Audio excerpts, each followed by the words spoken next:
சேர்ந்து நகையை எடுத்துகிட்டு அந்த நகையை எப்படி விற்கலாம்னு சொல்லி பிளான் பண்ணிகிட்டு இருக்காங்க. அப்போ புரோக்கர்கிட்ட சொல்லியிருக்கேன், ஃபாரின்லேருந்து ஆளை வந்து கூப்பிட்டு வந்துடுவாங்க, நம்ம ஊர்லேருந்து 5 கிலோமீட்டர் தள்ளி அவங்கக்கிட்ட பேசி நகையை விற்றுட்டு வந்துடலாம் அப்படிங்கிறாங்க. ஒரு வகையில் வந்துட்டு போலி நகையை நம்ம இங்கே எடுத்துகிட்டு வந்து நல்லது தான். அப்போ தான் வந்துட்டு இந்த கையல்கிட்ட வேறு மாட்டிக்கிட்டோம். இப்போ அந்த கையில் வந்து இந்த நகையெல்லாம் திருடிட்டு போயிட்டான்னு சொல்லி அவளை வந்து மாட்டி விட்டுறலாம் அப்படிங்கிறாங்க. அப்போ கையில் வந்து நம்ம அடைச்சி வச்சுருக்க இடம் வந்துட்டு தெரிஞ்சிச்சுன்னா என்ன பண்ணுறதுன்னு சொல்லி நம்ம தர்மலிங்கம் கேட்குறாங்க. அவளை அடைச்சி வச்சுருக்க இடம் வந்துட்டு என்னோட வந்து 2000 ஏக்கர் ஃபாரஸ்ட்டு.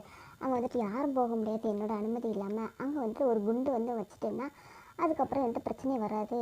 அவளை வந்துட்டு யார் தேடினாலும் கண்டுபிடிக்க முடியாது. கண்டிப்பாக அந்த சூர்யா வந்துட்டு போலீஸ் தேடுவான், அப்போ வந்துட்டு கண்டுபிடிக்கவே முடியாது.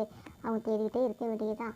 இந்த கையில் வந்துட்டு நகையெல்லாம் தூக்கிட்டு போயிட்ட சொல்லி நாம் எல்லோரும் நம்ப வச்சிடலாம் அப்படின்னு சொல்லி சொல்கிறாங்க. அது மட்டும் இல்லாமல் கண்டிப்பாக பூசாரி வந்துட்டு நடை திறந்து நகையெல்லாம் காண சொல்கிறதுக்கு முன்னாடி நாம் வந்துட்டு பஞ்சாயத்தை கூப்பிட்டுலாம் சொல்லி பஞ்சாயத்துக்கு ரெடி பண்ணுறாங்க. பஞ்சாயத்தில் எல்லோரும் வந்து நிற்கிறாங்க. அப்போ நம்ம நிஷா வந்து நிற்கிறாங்க. நிஷா வந்துட்டு புவனா கிட்ட சொல்கிறாங்க, கை வச்சுட்டு வந்து எனக்கு கன்னத்தில் கை வச்சு நிற்கிறாங்க. உடனே புவனா கேட்குறாங்க, ஏன்டி கன்னத்துலேயே கை வச்சுருக்க சொல்லி கேட்கும்போது, இல்லடி கண்ணெல்லாம் வலிக்குது, யாரோ அடித்த மாதிரியே வலிக்குது அப்படிங்கிறாங்க. உடனே நம்ம தமிழ் பிரியா வந்து சிரிச்சிட்டு இருக்காங்க. அதுக்கப்புறம் வந்துட்டு நீ எதோ கனவு கண்டிருப்ப அப்படின்னு சொல்லிட்டு வந்து புவனா சொல்கிறாங்க. அப்புறம் நம்ம சூர்யாவும் அங்கே வந்துடுறாங்க. வந்ததுக்கப்புறம் என்ன சூர்யா சார், நீங்கள் எல்லாம் கேம்ப் நடத்த வந்திருப்பீங்கன்னு பார்த்தா ரைடு அது இதுன்னு சொல்லிட்டு வந்துட்டு இப்படி நகை களவான வச்சுட்டீங்கன்னு சொல்கிறாங்க. நாங்கள் வந்துட்டு அப்படிலாம் பண்ண மாட்டோம் அப்படின்னு சொல்லிட்டு சூர்யா சார் சொல்கிறாங்க. கண்டிப்பாக உங்களில் ஒருத்தர் தான் அந்த நகையை திருடி இருக்கீங்க, சீக்கிரமாகவே கண்டுபிடிக்கிறேன்னு சொல்லிட்டு சூர்யா சார் சொல்கிறாங்க. இல்லை, அந்த கையில் வந்துட்டு நகையை தூக்கிட்டு போயிட்டா, அதனால தான் அவளை காணோம், எங்கே அவளை கண்டுபிடிச்சி கொடுங்க பார்க்கலாம் சொல்கிறாங்க.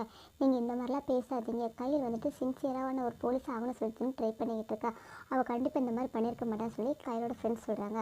ஒரு நம்ம அன்பு சொல்கிறாங்க, அவள் உங்கள் ஊருக்கெல்லாம் ஹெல்ப் பண்ணும்போது அவளை தூக்கி வச்சு கொண்டாடினீங்க, இப்போ வந்துட்டு அப்படியே வந்துட்டு அவளை வந்துட்டு திருட்டு பழி வந்து சுமத்துறீங்களே சொல்லி சொல்கிறாங்க.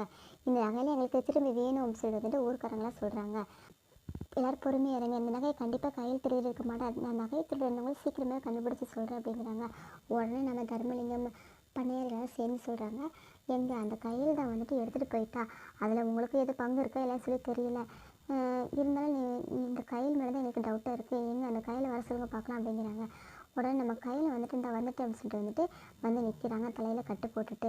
அதுக்கப்புறம் அவள் தான் வந்து நகையை திருடிட்டா, அவளை சும்மா விடாதீங்கன்னு சொல்லிட்டு வந்து பணியாரன்னு சொல்கிறாங்க. உடனே ஊர் மக்கள் எல்லோரும் வந்துட்டு நீ என்ன நகையை திருடுன்னு அப்படின்னு சொல்லிட்டு வந்து கையில் கிட்டே கேட்குறாங்க. கையில் உடனே கையில் கண்ணோட வந்துட்டு பணியார் நெத்தியில் வந்து வைக்கிறாங்க.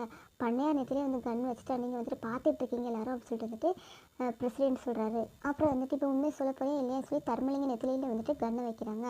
அதுக்கப்புறமா வந்துட்டு நம்ம அன்பு சொல்கிறாங்க, கையில் நீங்கள் எது பண்ணாலும் அது கரெக்டாக தான் இருக்கும், நீங்கள் தைரியமாக வந்துட்டு அவனை சுட்டுருங்க, அதுக்கப்புறம் என்ன வந்தாலும் நான் பார்த்துக்கிறேன் சொல்லி சொல்கிறாங்க. உடனே நம்ம தர்மலிங்கத்துக்கிட்ட சார் பணியார்கிட்ட வந்துட்டு கையில் கேட்குறாங்க, இப்போ நீ உண்மையை சொல்ல போகிறே இல்லை, என்ன நடந்துச்சு உண்மையை சொல்லு அப்படின்னு சொல்லி சொல்கிறாங்க. நாங்கள் 3 பேரும் சேர்ந்து தான் இந்த நகையை திருடணும் அப்படின்னு சொல்லிட்டு வந்துட்டு பணியார் சொல்கிறாரு.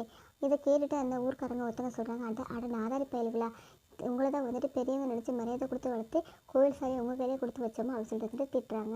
இவங்க சொல்லி நம்பாதவங்க இருக்கலாம், நான் இதுக்காக தான் வந்துட்டு அவங்க நகை திருடும் போது வீடியோ எடுத்து வச்சு அதே மொபைல் இருக்குன்னு சொல்லி மொபைல் இருக்க வீடியோவை காமிக்கிறாங்க. காமிச்சதுக்கப்புறமா வந்துட்டு ஊர்க்காரங்க எல்லோரும் வந்துட்டு பண்ணையாரை எல்லாத்தையும் அடிக்க போகிறாங்க. அடிக்க போகும்போது நீங்கள் எப்படி அவசரப்பட்டு எடுக்க முடியும்னால தான் வந்துட்டு இவங்கெல்லாம் வந்துட்டு எல்லாம் பண்ணிகிட்டு இருக்காங்க, நான் வந்து போலீஸ்க்கு இன்ஃபார்ம் பண்ணிவிட்டு அவங்க வந்துட்டு அரெஸ்ட் பண்ணிட்டு போயிடுவாங்க சொல்கிறாங்க. அப்போ வந்துட்டு எல்லோரும் வந்துடுறாங்க. போலீஸ் வந்து பண்ணையார்லேருந்து அரெஸ்ட் பண்ணுறாங்க. அப்போ தர்மலிங்கம் வந்துட்டு ஜீப்பில் ஏற போகையோ உனக்கு நான் வெளியே வந்து இருக்கு தெரியும் அப்படின்னு சொல்லிட்டு மனசில் வந்துட்டு நம்ம கையில் திட்டிட்டு போகிறாங்க. அதுக்கப்புறமா இந்த பக்கத்தில் வந்து இப்போ ஹாஸ்பிட்டலில் வந்து நம்ம கையில் வந்து அட்மிட் பண்ணியிருக்காங்க. இன்னும் ஒரு நாள் வந்துட்டு கட்டை அவுத்துட்டு இன்னொரு கட்டு போகணும்னு சொல்லிட்டு வந்து நர்ஸ் சொல்கிறாங்க. அதுக்கப்புறம் என்ன ஆச்சுட்டு அப்படின்னு சொல்லிட்டு வந்துட்டு உனக்கு ஆணுன்னு சொல்லி சூர்யா சார்கிட்ட சொன்னால் அவரை தேட போனார். ஆனால் அதுக்கப்புறம் என்னோட அவர் சொல்லவே இல்லை, அங்கே என்னதான் நடந்துச்சு சொல்லி கையோட ஃப்ரெண்ட்ஸ் எல்லாரும் கேட்டுட்ருக்காங்க.